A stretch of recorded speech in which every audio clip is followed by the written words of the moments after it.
చంద్రబాబుకు ఓటు వేస్తే అన్ని పథకాలకు ఇక ముగింపేనని జగన్ అన్నారు. ఎన్నికల ప్రచారంలో భాగంగా వైఎస్ జగన్మోహన్ రెడ్డి కనిగిరిలో మాట్లాడుతూ చంద్రబాబును నమ్మడం అంటే కొండ చిలువ నోట్లో తల పెట్టడమేనన్నారు. 14 ఏళ్లు సీఎంగా ఉన్న చంద్రబాబు ఒక మంచి పని కూడా చేయలేదని, ఇప్పుడు మళ్లీ మోసం చేయడానికి వస్తున్నాడని జగన్ ఆగ్రహాన్ని వ్యక్తం చేశారు. విద్యా రంగంలో మార్పులు తీసుకొచ్చామని అన్నారు. ఈ చంద్రబాబు నాయుడు గారి పాపిష్టి కళ్ళు పడేంత వరకు బాగా కొనసాగింది. ఎప్పుడైతే చంద్రబాబు కళ్ళు పడ్డాయో, ఆ పాపిష్టి కళ్ళు పడ్డాయో, అప్పుడు ఈ చంద్రబాబు ఏం చేశాడు?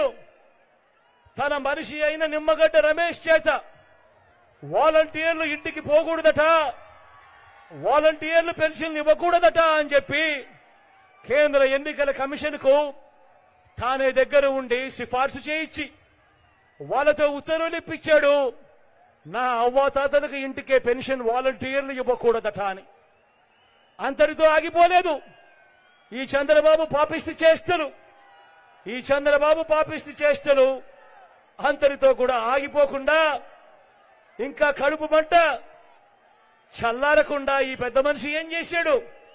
అవ్వాతాతలు బ్యాంకుల చుట్టూ తిరిగేట్టుగా వాళ్లకు బ్యాంకుల్లో జమ చేయమని చెప్పాడు ఈ పెద్ద మనిషి చంద్రబాబు నాయుడు గారు. ఎన్నికల కమిషన్ అక్కడి నుంచి ఆదేశాలు ఇచ్చిన మేరకు ఇవాళ అవ్వా తాతలందరూ కూడా బ్యాంకుల చుట్టూ తిరిగే కార్యక్రమం చేస్తా ఉన్నారు. ఆ అవ్వా తాతలు బ్యాంకుల చుట్టూ తిరుగుతూ, ఆఫీసుల చుట్టూ తిరుగుతూ, ఆ అవ్వా తాతలు ఇంతటి ఎండలో క్యూలో నిలబడి ఆ కార్యక్రమాలన్నీ చేస్తూ చంద్రబాబు నాయుడు గారిని తిట్టకుండా తిడతా ఉంటే, ఈ పెద్ద మనిషి చంద్రబాబు నాయుడు ఏం చేస్తా ఉన్నాడు? ఆయన చేసిన దౌర్భాగ్యపు పని కూడా ఆయన కనీసం నేను ఈ దౌర్భాగ్యపు పని చేశాను అని కూడా చెప్పుకునే ధైర్యం లేదు. ఆ నెపాన్ని కూడా మీ బిడ్డ మీద వేస్తా ఉన్నాడు. ఆ నెపాన్ని కూడా ఆ చంద్రబాబు, ఆయన దుష్టయం, ఆయన ఎల్లో మీడియా వీళ్ళందరూ కలిసి ఆ నెపాన్ని కూడా మీ బిడ్డ మీద వేస్తా ఉన్నారు.